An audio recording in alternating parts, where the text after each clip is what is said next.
meri o ede ime do nwa ba eweto enwe me mere ba na avie fe meje oro paro no salo ba maria fe lele adiagmo do de ba salt and water egbe hawo we mi no we ajo double we mi o vosi ni mana lake o weti we bo a abi e man lele mele wa ma yan. It's true. Oh, we even here. One of the views, or the swap, but no harakwa, even here. But me not the one you would tell, Vano, Ben no Yasun, I may be a division of 10 man. If we were not with you, a more gaffin, me mega a fill him away. Or more away, or more naga momiroba. Ikekegaro, imoto naga imotiroba. Okpemi bugaro igo nede igo ni nede ni no vulnerary center ona be arugwe many things if na iya nyagmo ya everything na wa arugwe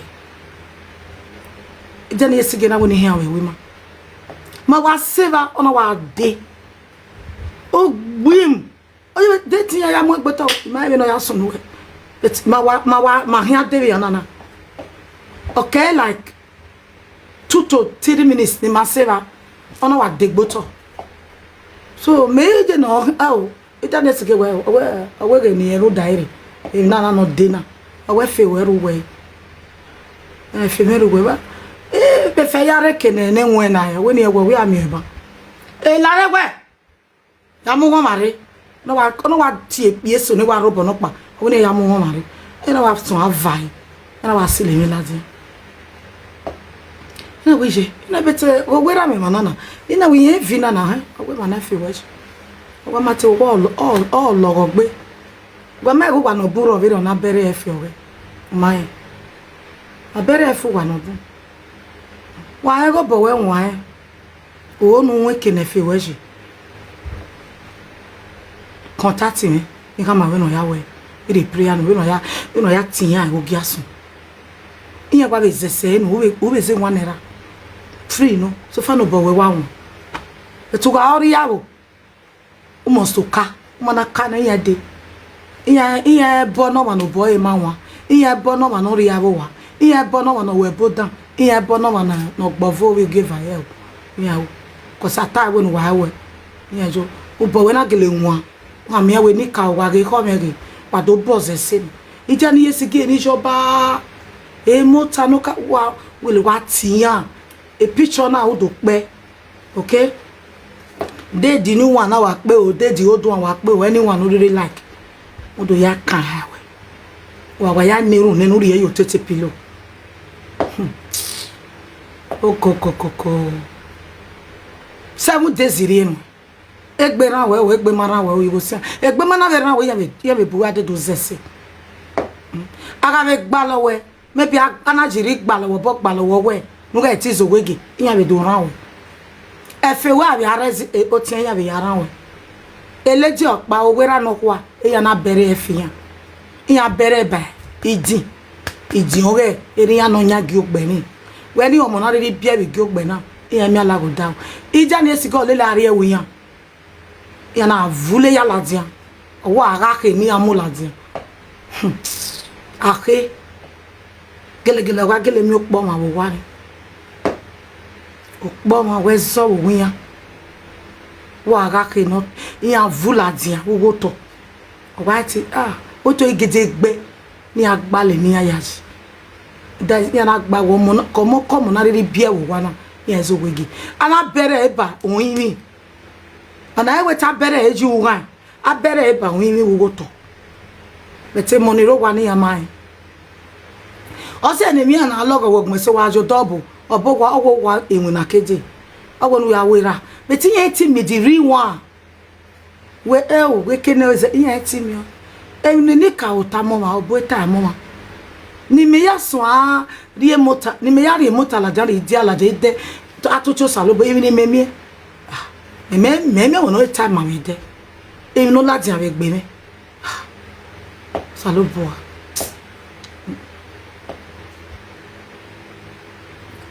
o ma wa sike wa ma mi voda wo wa bege o wa ni yen wo wa bi abege ezo agwa be do ka wa be mi yes ma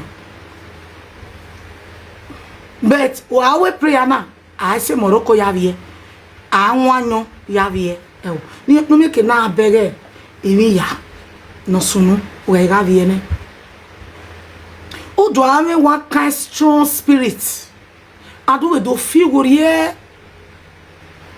o do feel worrier wo anything all those nyama life wo ni everything wa do eye wa do kan we nyama life no ka wa o de you go just come hate am. You can't do one nice environment. Who don't understand the way there is nothing like peace of mind. But if anyone understand it, wherever someone mommy should up, any mere on any book or over. It's so yummy, young. It's so go. Any mere mommy should always say, yeah. Why you tell you about why you have even why you bought a but where I want.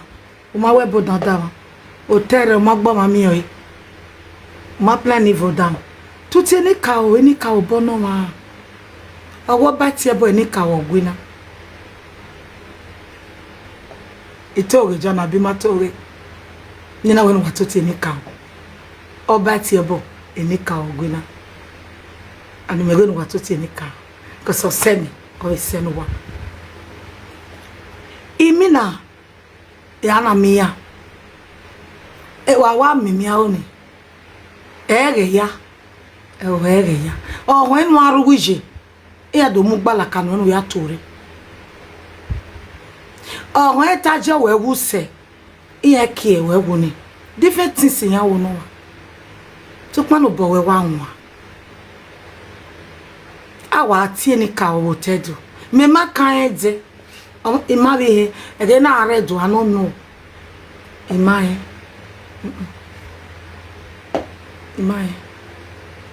era mega me but imai jerevire ni me ya me di picture me Facebook evani e me keson atra e me keson ajebe na mewe e me ya fi wori e me don't understand so a picture ni no na hin okini do agwe megun o ya e me do ya neru o si eni na weti aya neru weti wa gege we ya wa ye picture ni neru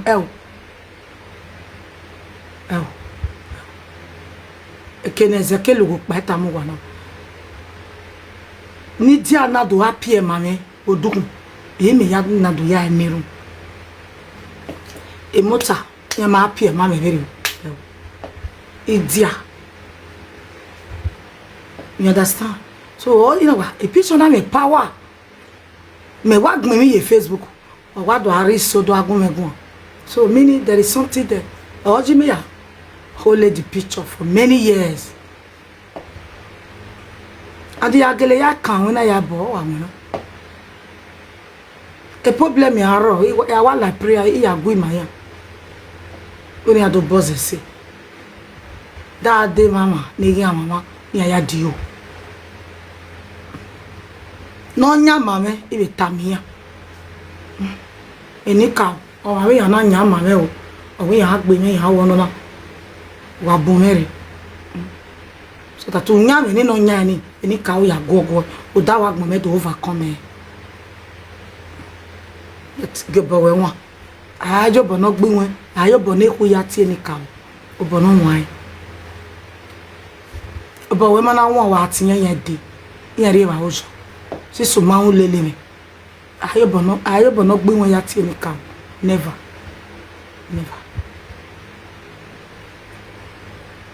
ya ri awa but ye no aga yi oboze sin ma ko ja le gbe yan a picture na brother me we se kakabo wesi eri jaga aje woto eri jaga aje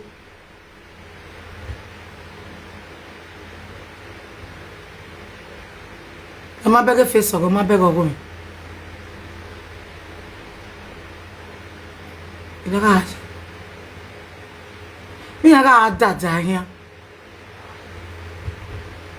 ya na mwe ya na ya is ya inera na ya sis ya ni je buluku ni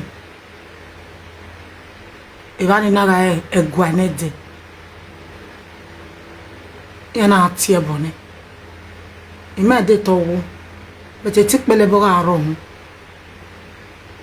ya na amu eru gwegwe me na wa bere me na wa hia de bere na wa do ko ni wa ro ye yin na adoke ya kan la we apa we ti me de kun ya wa kun po ya lo ya they just go they talk to the woman anyhow they talk with mine na why ewa na why you rani na de rani je oje be apa do ma but o me ni ya kun rani e no ge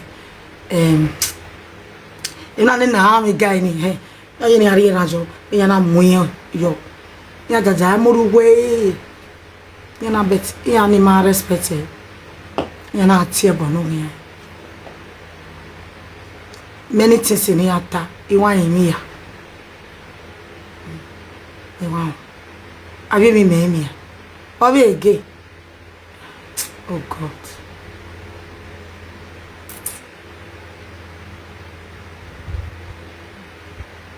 wese oteme wese kakabo wese imani sikpe bebo gamio ya begodo mani sikpe mani ruawo mani sikpe mani bege ya ga bege picture ni ya ya ka ene de shabet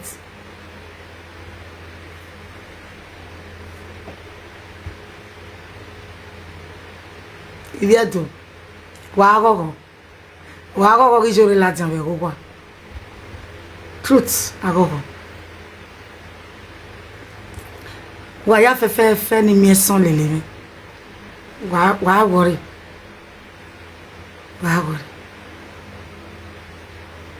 we are robusa ese we wa ga ni ya san wa se e o da o wa ga ni ya san wa se e bevo wa relax won wa yi continue koja no wariri me no e wo wa ya ati ebo no wa oh bless wa ebo egbo wa no boy wan ebo egbo wa ne ko wan onu se ti mo ma ne ko wan egboto e ko we na won ko pia no we ni emu we egboto mo egba egboto koko no we ni emu we egboto mo egba egboto wa age ni e karo salo bo gwi maya ibi jore wa hin ibi jo ge wa hin agbe momo igbo ya be gbo mi awa e va ve e va gwe ita o no èmi ni we ni je to wo mi e va ni ja me zi je e va ni lele me hia e va ni we me agbe mi yan ibe gbe no wo wa we nu fi gbe gogo me owo e owo ju obo e ti Jesu no ba ti enika e ti o to no vi we mi orun opa bebo ada be mi orun opa be ko e da do me yan wa ge e gbo vo yo me no savio me they understand me ogogo niri eniya ya rigo me oga eti zuo iwe saga ya na rigo me ye we go ni ya kwanere weti mi son yo ya ige me go amo mi joro we say we bude na wari eni mano they can't many bless you aberi yesu yawe wa we mi no ma e ba ga po ani mi na de ti mere Nigeria ata wa ga vie ba gime ya ga vie ba gume yes now ya ga vie ba ekpize opoko awwa eti mere Nigeria o abi yan ma me ga vie ba gume mo mi jore ya wa ge surprise amo ere we go ma no we ana no mo ere o ga surprise me mo mi jore ya ni ma ye ma vie ba go e ma ge me na re we bu o ma ko mi ni jore e wu ni ma mi no we wu ni ma me wu ni ma e mi ni me wu ni ma e me be orun pa no we be do e mi we prayer point me wa no me make history ne e me be orun pa no we awa bo ahin awe bo no we ti am here o when me prayer point me wu ni ma e bo pa for good 5 years every bed o tovie ori we prayer point me it does me agba lodge otukun yoko wa eyan agba lo yin en agba bu yan agba we e wo yadu ayi ikunya e ba we no nijo we no le nijo re o le me yan en na ese we a to tanya se o le fe ese hin e me no ayi we go re na be lat it's true an agba lo for 5 years e po na lo be it's not sister me ko madam yo wa we me hello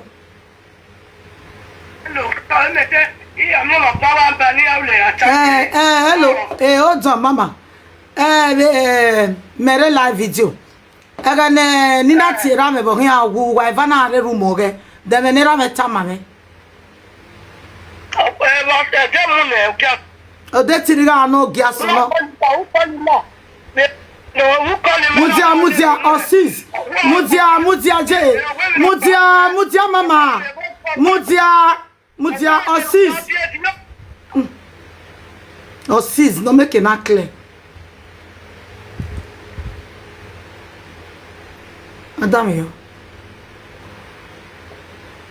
mi nira meta ota o itona mo wegbe so do I ti mo megboto o wa ti bring me down kaya camera me ni ogweri no mo gboto ya ni room me ni we no do tem o ma na setting o toto me wa gaje e mi nira me rie me ami me adera me gira gmo amago wa bo egwa ya erunu na ni jore do collect e wori gbe o deni tie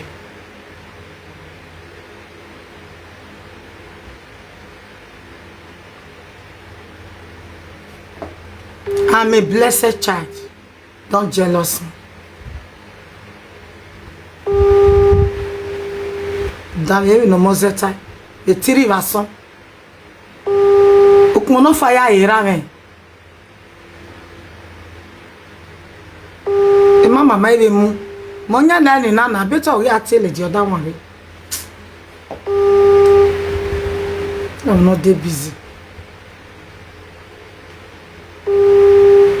Mo worry no ko buy.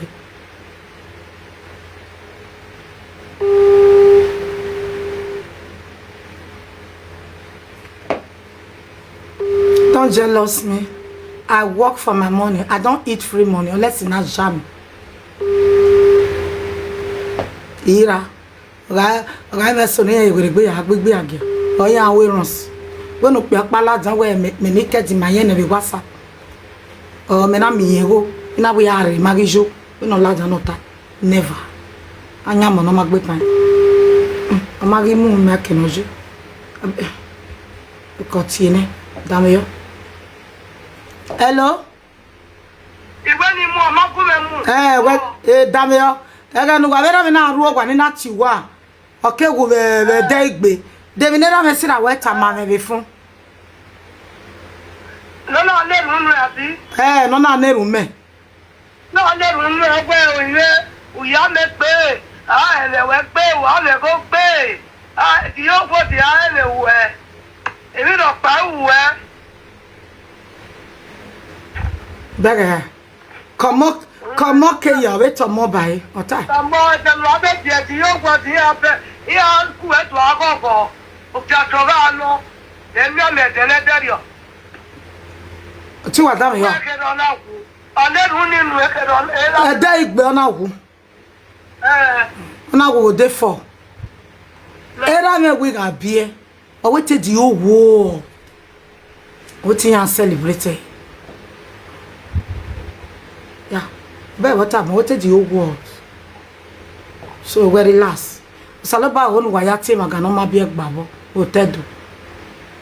Onu wa ya ta. Eso aye we do ta oye kekere. Ta o mami era me obo era me ma hu mi okewu mi to bo ila wo wa ya pa eri ge vala ro bo go gidian no wa gidian no ogo gidian pa kekere o we ge na le onyo na fi oni fo then ogo gidian no pa ira o ike wo boy era me ma hu mi ya no de ogun mi na ni ru mi ogun mi mo ari hospital mi to bo he pa yen ke neru mene ologbo o yari sani meme webo ologbo na ba kiake ehun me an so So because of follow boni e me ya kole. Egbene do give him a sign na wa ekpe ni ke bi arugwa na me look bode. What look ba we man. Ya take care ko se me when e ke. E me da wa when e ke. Me disani. Oye ege me ya ko we go. Abe ma ni sikpe. Oh the sani no omo no gianse. Okiakia kume, okiakia. Okiakia ku. Ologbo, I to give away. If you go in Nero, ma dejo, igbagbe. Na wa tin fun mo. E ya ti ra. O se me we, o ga bi na we. O no bi e, awe no tan me fun ge. Na we, me gbe yan na do logbo wa la so no ro mo. Me wa ti ra me gbo pe ni ke mu ja ke mi sin. Where ye me ta kesto la wana reni zo bobe tu me ke do la wana retire na where ye me wa la wa I wa kesto la wa ere logbo wa do ya aka ke ko o me sunu de ni ke arriba ere le wo pe ni ke mi si me ya me mama we aje o yin ro we ra mi era ma we ni e do tota ekin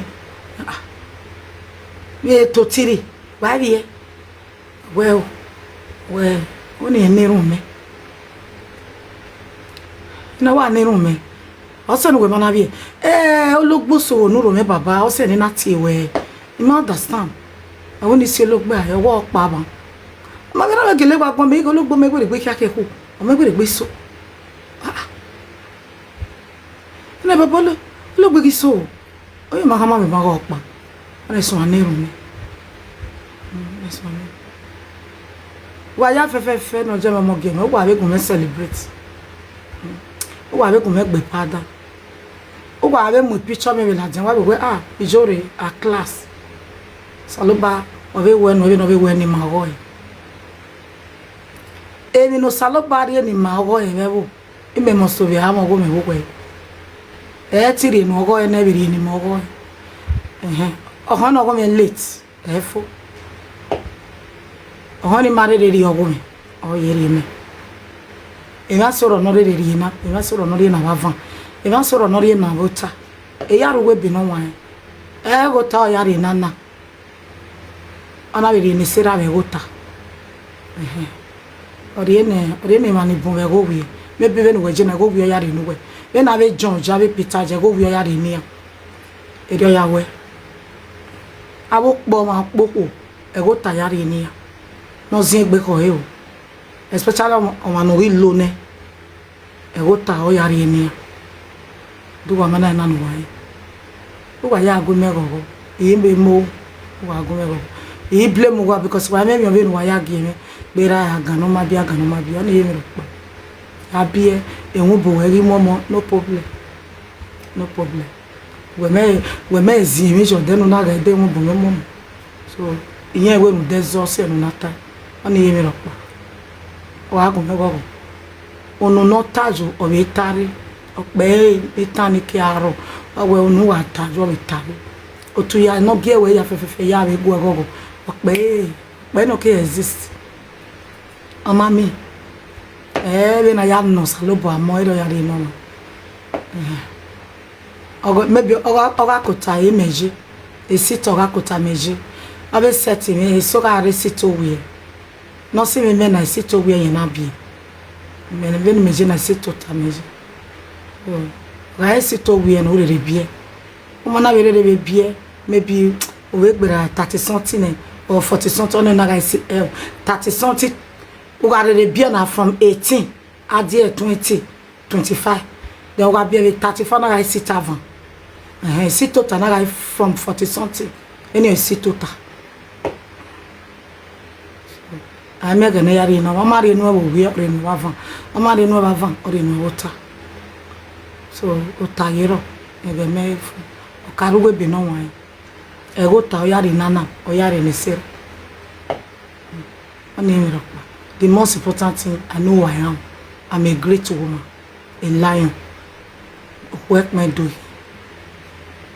Oko agwa la wi ko ni sick pe bebo mo ko da o. Awe dokono na yemo sevebo otona ayemo adobe we mi agbon obe sa me ni wie we won iwie we ga mi ya ga gogo ai nenu ko ijoro bia mozen ijoro bia mozen o ma be ro e ma be ro bet mo number 1 11 ni ani mami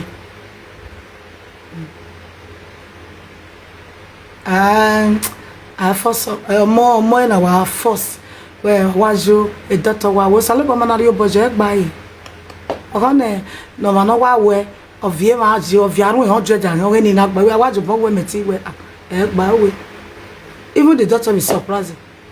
Well, your body is okay now. Why? So because so sale ba meri o me gba ka se ya wa ge wa re do bo we na oboni wa ya o sa ba ma gba ka se yo una ya mogo bunu sa ba mari oboji o ga gbe we go ko adon mo no mi ege onwo keke ari gbe ni ogo sa ma se ogo sa mo sisi omo no sari e no ma owu mi o wa e ma no wa mi agba me gbe se yen se ti gbe we we no mana ka fi don da yo ma ka gbe bi yan o sari omo no ma na ma se ona ma se ke mo pa ge wa ri o to obo wa se ba wa mo bi ake yo eko wa se ba wa pompe ko we those are rubbish. Those are rubbish. Those are rubbish. Omonoko boss are romance. Ati e gba kan. Ati e mommy water. Oh was smart. So lo ba ri omo no ori yan dey smart. Yan dey smart. Yan zo yan bibi o de. Yan lo de dan iwe yan la. Iwe yan lo de den yan le. Well, no, we me else say when you are oje. I don't like the way they do. They do bad things. Me, I don't like them. Because so salubari o wenu. So I'm no salubari no wa ikwere. Egbe lo ma goko. Ebe tori. E fe for one. E we ayakila. O to dan bebo, e be mi ebo. E mu wori oye do dege. E polo we police station. It's true. I be ti we wa de o we ra o never. O wa lero dedan o wa bi negbe we are total kin se won e omo bi e keni wa e na fi moto bi fi bi ba keni wa e na bo wa be bo bi ba because we ri en wane o ma mi o ja bo we ado ma je o dedan ya bi o God pikin is the best so ke o ga gba lo mo una ya kwa kwebo na mo na dore I don't do that one are rubbish. That one are rubbish. Sagu me yalle sagu me de glory o mogi o ma be ni meji never na God igorona just wait iye wo wa bu no me be bie ipe abun o be bun just wait igorona owo ta oje e no ija we across 40 owo ta we rije owo ta mi o re so we gbo won so ba no we ni ya wo wie owo eni wie tun e owo eni ma na sira we bie bebo owo eni ya ba van o be wo no o be we ai vie ai o mi ro pe ge da we baba ma go ti wa gan no ma bi ge da o da we o mi emi ninu salobo ari mi o do ame high blood pressure e ge da we wa kai minor things o salobo ma o mari ni ninu e iju e ma he we ni okay o ma mi eni ne ro ma bi jo ma o ma he kekebe ni ne no ma mu ne gbe we e ma ga mo ni 0/0 just wait. Everything will be fine. Everything will be fine. Osalobana we me are not dejo. Trust me. Ina me anybody no go alomo. I will stand by you. Go me why go settle down. Contact me. Ihe ama no ka bo le. It must to wear when we are rich me. Very very important. It must to wear. It must to wear. Ya rich me gono mani are anywhere igwe no ade mommy juri him ego I will spend my money to make sure o mi money be ya e po wa gbe saloba no ji mo bo eronera me na me no se o se na me ni Jesu claim me ihe aya obego ko no ma be o no are 60 years ya lele wari hospital in a doctor or etin we no be we had to where they adopt him. Many ways, he spent the money. I put why no ba one week home. No mighty be. I go help on later. Why worry? No? Help on. In my destination. My destination. Oh, I be an say. Oh, a more majority of you or help him out. Boy, he daughter bet. I will make have a connection with daughter. Yeah, we if you go so your mommy go ya IVF. Your mommy mo be your mommy go ya IVF. So me na go when you when. Ani go jame na. Me na lo de ni gbera. Me na wo gie na gbon be mi gie. We o mana be no strong, be no strong say. Weti face say. Weti na. What they depressed? And as Ariane goes alone, but any man they depressing. If I know a team face, I cannot be a number of money Joe Saji. If I give up with Agmo. So I know what you know the past through. But we are moving, everything will be fine. Everything will be fine. It do organize it. They every two so why it be present. Why? Kono we go hono guy hono we sono ija ogbe we wa jago no mama so wa me ya me wo gbon ivio no igo yare betun ya ko mo perfume ivio wo gbon no ma ke are keniri wari make na be hawon mo o ma na be possible then you have connection with an adult I go gbagwana. If I get level, all those things are very simple things. You know, very simple with government. Very simple. Very simple. As far as I go bomb ladder, they will do it for you. Again, maybe the price they do you to say. Because he help over. Over. Why worry? Why near? Osaloboa on dreaming in me die we do. Abo yimi ya ni rugoto. Ya dreaming in me die ibi e me. At the dreaming it I must to be say. Yimi do agbese you. Each no leg do agbese you. Any cow. Ya agbese you.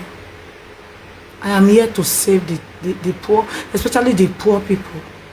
Abi mani me, abi mani ma khiarade, abi manaboda, abi daze, abi me go move ebo.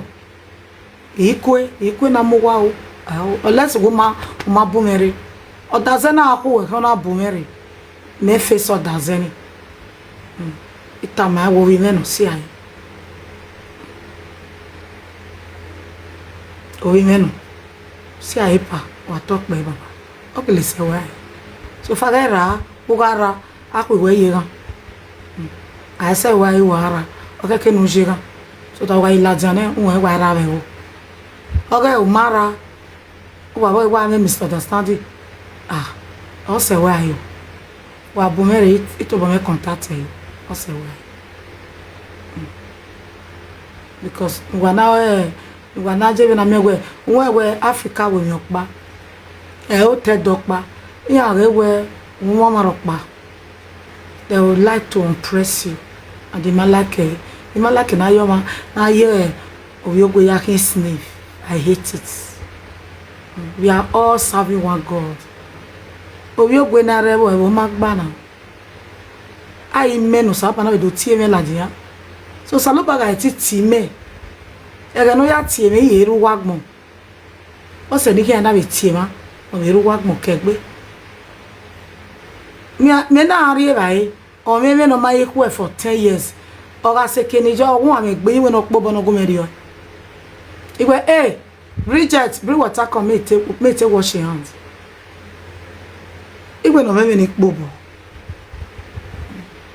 o pobo o yari o ya re de ba ni bu igwe gbeta mi na do ze bai mommy wo me si ai ayo me ti o me or finishing about uri yari bechu no ya ko baby salon ya ti egun me we no visit to meet ade no do gbe ito wa ogele ya ti le baby salon igo no na o so we mommy jore ti wo we no do gba metu all ni we store dey we transfer na gbe ito Zove ye bucket ni. Epa wa ya me wo me kwa. Okay. Do akwe. Won e wo na ke. Ariye ke ni vi ari ye jiva. Wa me sade ke ni vi batik bi akeke wo bi aje. O ito bo mi ahia. De ya selete. Do vi e wo me ni gion. E ke na pa we gbe mi o me me bi gbo. E wo me we na gion ni. O me me fo na bi gbo. Ade ro ke ni wa ya we. Otun awon me. E wo ni no ya me na gion. Wa gion me no ro egbe pa. O ya me wo me ya po. Na otun na me e ke e mu fo ha. Wa ke e mu fo me ni fo. O gion e. O wo me no ro egbe gion ni. Ama ogo me na re jo egbe gion ni. Pe gion e o ma me wo me ne o we no ya po. No vi e wo gbon. E wo na ya me o vi yo egbe. Ofo e me ri owa. But e son no o me so o si ekegbe. O me so we pa wo gbari ma. Wa bo gbari ba ikedere opa. O he give ze wa e o he give ti no o must to tie. E ga fo be rumo ge. Do be e ga fo be rumo ge. O bi aro are rumo ya check e. O be to take. O teme ko be ya je we bi ese. We ni ro ya me wo me no be ya ko. Take care even na ya take come and me. No ge. Before you know, I be ni ya do ladi. Then Uriari hospital. The doctor check a day me am infection. We no yak be wo ni infection ro egbe. Amafo e lo gona wo. Agien wo me. Agien. Ya e pinya no buwa be mi o. Ya mi we lare. So fa no re, ona e tire. Ani afo. Ade me na ya mu ya. Na tire. O wa tire ne to take mi onu fu. O no wi a. E ko no se we ya tie kegbe. E wi aga ni. Oh bless you. O saluba ya bless you. E wi aga ni no marry jet ni. O saluba ya tenwe mo. Ama mo no wo no ma. E ma ya ni meme. O yo biansi. E ma ya ni meme. Oh, you be ya see. My. No be your boy si no ro. E iwe regbe iwe we. Saba forgive you. Cause I mean pa no meri adosa. I must forgive you. Saluba no joke we bo no be jogo me bo. De bo da no ugi o mari turn ye. Saluba forgive you. O ebi ya na imane odo agosa. Ado mama gabo we church. Almost to anwe na lelosa. Ndi kwa ke nonji doza ere ya ko dole woji e ya do ekwere ne ve na te buni e ve do eri oto no ji na te ve buni oji we do ri oto ere ya we agwa mu ye ke jamo e o kwa ke ne mo amo e ke ni aru lejo ke no seji ya ni aru lejo kwa ke ni amo e o te do ni